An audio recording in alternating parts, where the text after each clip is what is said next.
सरदार चरण सिंह ने उस दौर में डुंगरी कलां और आसपास के गांव में स्वयं सेवकों की मीटिंग के बारे में जानकारी भी निकाली। लेकिन उन मीटिंगों से जमींदारों, थानेदारों और अंग्रेजों को कोई नुकसान नहीं हो रहा था, इसलिए उन्होंने उन पर खास ध्यान नहीं दिया। ये बात उन्होंने गवाही के दौरान सेशन कोर्ट में कही थी। चौरी चौरा विद्रोह का केंद्र डुमरी खुर्द और डुमरी कला ही रहा। इन गांवों ने भारतीय स्वतंत्रता संग्राम को एक नई दिशा दी। मूल रूप से दलितों के गांव ने आंदोलन का नेतृत्व करने वाले लोगों के उस चेहरे को भी बेनकाब कर दिया जिसमें वो खुद को किसानों का हितैषी बता रहे थे। भोले भाले लोगों के साथ एक धोखा यह भी हुआ कि उनके जागीरदार सरदार सिंह ने सरकार के दबाव में आकर सरकारी गवाह बनकर अपने ही लोगों के खिलाफ कोर्ट में गवाही दी और उन्हें सजा दिलवाई। डुमरी के जागीरदारों के मुसलमानों से संबंध बहुत अच्छे थे। भोला बाजार के चमड़ा व्यापार पर मुसलमानों का दबदबा था, लेकिन यहाँ नीची जाति के लोग भी अपना व्यवसाय चला रहे थे। हालांकि दोनों जातियों में कोई तनाव नहीं था। डुमरी खुर्द में दोबार जाति के पास सबसे अधिक जमीन जायदाद थी, लेकिन फिर भी चौरा चौरी विद्रोह में पासी कहार मुसलमानों के साथ नीची जाति के किसानों की संख्या ज्यादा रही। अब बात करते हैं चौरी चौरा और भोपा बाजार की। चौरी चौरा उस समय गोरखपुर तहसील का एक गांव था जो गोरखपुर रेलवे स्टेशन से लगभग 15 मील दूर बसा हुआ था। आज यहां तहसील मुख्यालय बन चुका है। मुख्य रेलवे लाइन से जुड़े होने के कारण यहां आसपास के गांव के लोगों का आना जाना व्यावसायिक रूप से बहुत अधिक था। 1911 में चौरी चौरा गांव 311 एकड़ में फैला हुआ था और यहां से 301 रुपए का लगान वसूला जाता था। 1326 लोगों की ये बस्ती उस समय आसपास के 20 गांव का केंद्र थी। यहां तमाम सुविधाएं मौजूद थीं जो दूसरे गांवों में नहीं थीं। यहां एक अच्छा खासा बाजार, रेल और सड़क मार्ग, अस्पताल, पोस्ट ऑफिस, तालाब और स्कूल के साथ साथ गल्ले के व्यापारी थे। गन्ना, गेहूं और अरहर के किसान इस गांव को उस दौर का एक अच्छा गांव साबित कर रहे थे। चौरी चौरा का भोपा बाजार उस समय चमड़ा व्यापार का मुख्य केंद्र हुआ करता था। यहां से चमड़े का व्यापार कानपुर और कोलकाता तक होने लगा था। पास में स्थित सरैया गांव में आधुनिक मशीनों के द्वारा गन्ने और तेल पिराई का काम भी शुरू हो चुका था। इसके अलावा परंपरागत तरीके से तेल निकालने के लिए लगभग 56 कोल्हू भी थे। लेकिन तकलीफ थी तो सिर्फ अंग्रेजी हुकूमत और उनके इशारों पर चलने वाले जमींदारों से। चौरी चौरा में सोमवार को, शुक्रवार को बाजार लगता था।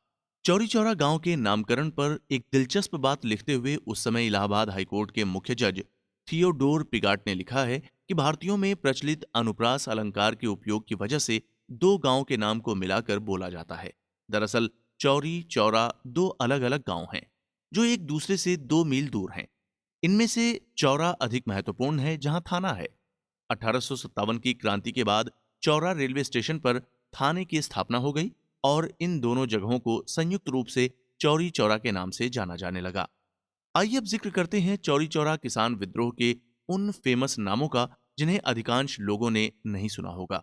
दरअसल ये वो लोग हैं जिनके कारण ही चौरी चौरा का विद्रोह हुआ और आजादी की लड़ाई को एक नई दिशा मिली। लेकिन बड़े नामों के तले ये दब गए और भारत के गौरवशाली इतिहास का हिस्सा होते हुए भी अनसुने रह गए। ये दिक्कत केवल चौरी चौरा विद्रोह के रणबांकुरों की ही नहीं है, बल्कि 1857 की क्रांति के बाद से लेकर आजादी मिल जाने तक की कई लड़ाइयों, आंदोलनों और कुर्बानियों में ऐसे कई नाम शामिल हैं जिन्हें भुला दिया गया है या जिनका जिक्र ही नहीं हुआ। इसी कारण हम आज कई देशभक्तों के नाम से वाकिफ नहीं हैं जिन्होंने आजादी दिलाने के लिए अपने प्राणों की आहुतियां दी।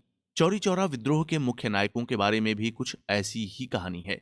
ये किसान विद्रोह था, इसलिए इसके कई नायक रहे, लेकिन इसकी शुरुआत नजर अली, लाल मोहम्मद, भगवान अहिर नाम के उन 3 लोगों ने की जो डुगरी खुर्द मीटिंग में मुख्य रूप से जमींदारों और अंग्रेजी हुकूमत के खिलाफ लड़े थे। इनके साथ अब्दुल्लाह, इंद्रजीत कोयरी, श्याम सुंदर और एक चिमटे वाला सन्यासी जिसका नाम आज तक किसी को नहीं पता, मुख्य रूप से चौरी चौरा विद्रोह की अगवानी करने वाले नामों में शामिल हैं। इनके अलावा शिकारी का बेटा मीर कुर्बान सैयद भी शुरुआत में इन सभी के साथ शामिल था, लेकिन बाद में वो सरकारी गवाह बना और पता चला कि वो किसानों के भेद अंग्रेजी सरकार तक पहुंचाने का काम भी करता रहा था। ऐसे में वो भारतीय लोगों की नजर में गद्दार साबित हो गया और नफरत का पात्र बन गया। चौरी चौरा विद्रोह के तीनों नायक गुलामी झेल रहे थे और उन्होंने भारतीय जनता के सीने में उबलते गुस्से को बहुत करीब से महसूस किया था। तीनों बहुत अधिक पढ़े लिखे नहीं थे, लेकिन आंदोलन के चलते देश भर में घूमने के कारण उन्होंने काफी अनुभव बटोर लिया था। लाल मोहम्मद के बारे में कहा जाता है कि उर्दू पढ़ लेते थे, लेकिन इसका कोई सबूत नहीं है। वो कांग्रेस अधिवेशन में अपनी सेवाएं देने के लिए भी गए और फिर उन्होंने कांग्रेस के स्वयंसेवक के रूप में काम शुरू किया। उनके मन में एम.एन. राय की तरह क्रांति की ज्वाला जल रही थी और वो किसानों और मजदूरों को आजाद भारत में सांस लेते हुए देखना चाहते थे। भगवान अहीर, जो सिर्फ 24 साल के थे, बेसिकली चौरा गांव के रहने वाले नहीं थे, बल्कि यहाँ किसी रिश्तेदार के यहाँ रहते थे। 18 साल की उम्र में ब्रिटिश सेना में कुली और मजदूर का काम कर चुके थे और प्रथम विश्व युद्ध में भारत के हालातों को बहुत करीब से समझ चुके थे। ब्रिटिश सरकार की सेना में 2 साल काम करने के बाद 1918 में विश्व युद्ध समाप्त होने के साथ ही उन्हें नौकरी से निकाल दिया गया। सेना में रहते हुए उन्होंने जर्मनी और अन्य जगहों पर यात्राएं की। इसके बाद उन्होंने भारतीयों की दयनीय स्थिति को देखा। सेना से रिटायर होने के बाद ही उनके दिल में आंदोलन की ज्वाला जल रही थी और वो किसानों और गरीब लोगों के खिलाफ विलायती सरकार के जुल्मों को देख चुके थे। सेना से रिटायर होने के बाद जब कांग्रेस में स्वयं सेवकों की भर्ती शुरू हुई, तो इस काम को रिटायर फौजी ही कर रहे थे। ऐसे में भगवान अहीर ने भी 5 रुपए मासिक पेंशन पर स्वयं सेवकों को प्रशिक्षण देने का काम शुरू कर दिया।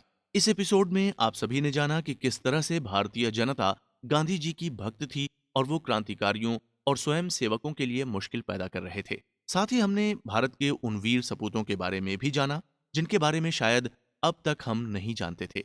इस एपिसोड में कुछ गद्दारों के नाम का भी जिक्र किया गया है, जिन्होंने अंग्रेजों का साथ देते हुए प्रमुख भूमिका निभाई। आने वाले एपिसोड में हम कुछ और नामों के बारे में जानेंगे।